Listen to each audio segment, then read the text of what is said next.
இந்த போரை எதிர்த்தால் நாம் தீவிரவாதத்தை ஆதரிக்கிறோம் என்கிறார்கள். யார் தீவிரவாத ஆதரவாளிகள்? அறிவார்ந்த மக்கள், மனச்சான்று உள்ளவர்கள்.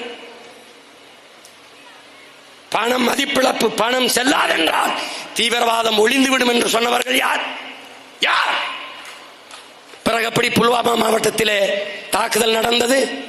எப்படி நடந்தது? 350 கிலோ வெடிமருந்தை ஏற்றிக்கொண்டு ஒரு வண்டி பல கிலோமீட்டர் பயணித்து வந்து உயர் பாதுகாப்பு பகுதி 800 மீட்டருக்கு ஒரு தடவை சோதனை சாவடி, ராணுவ முகாம்கள் நிறைந்திருக்கிற பகுதியிலே 350 கிலோ வெடிமருந்தை சுமந்து கொண்டு ஒரு வண்டி வந்து ராணுவ வீரர்கள் மீது தாக்குதல் நடத்தி 42 வீரர்களை கொன்றது எப்படி? எப்படி?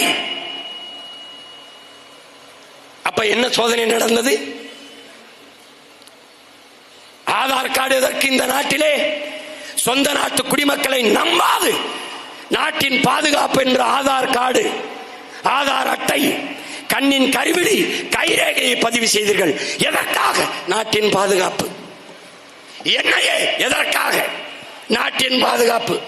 என் வீட்டிலே என்னையே இந்த தேசிய பாதுகாப்பு முகமையை ஏவிவிட்ட என்னையே எல்லையில என்ன செஞ்சது? என்ன செய்தது?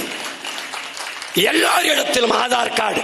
ஏர்போர்ட்டிலே, விண்ணூர்தி நிலையத்திலே ஏறுகிற போது சீமானிடத்திலே அடையாளத்தை கேட்கிற பெருமக்கள் எல்லையிலே என்ன புடுங்கிக் கொண்டிருந்தீர்கள்?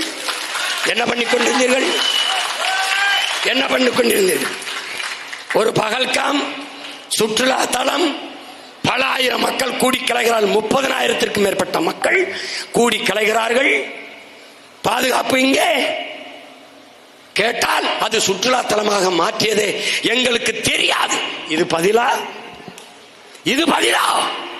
இது பதிலா? 200 கிலோமீட்டர் ஆயுதங்களோடு தீவிரவாதிகள் எப்படி ஊடுருவினான்? எப்படி ஊடுருவினான்? செத்தது 24 பேர், வந்தது எத்தனை பேர் யாருக்கு தெரியும்? கணக்கெங்கே? உள்ளே வந்து 20 பேரை பல மணி நேரம் நின்று அவன் படம் எடுப்பதோல வசனம் பேசி காட்சி எடுத்து சுட்டு சுட்டு கொண்டிருக்கிறான். அப்போ எங்கே இருந்தது ராணுவம்? வெடிச்சத்தம் கேட்டவுடன் ஓடி வந்தார்கள், சண்டையிட்டார்கள், அவர்களை சுட்டார்கள் வீரர்கள் என்ற செய்தி வந்தால் நாட்டு மக்களை பாதுகாக்கிறார்கள் என்று நாம் எடுத்துக்கொள்ளலாம்.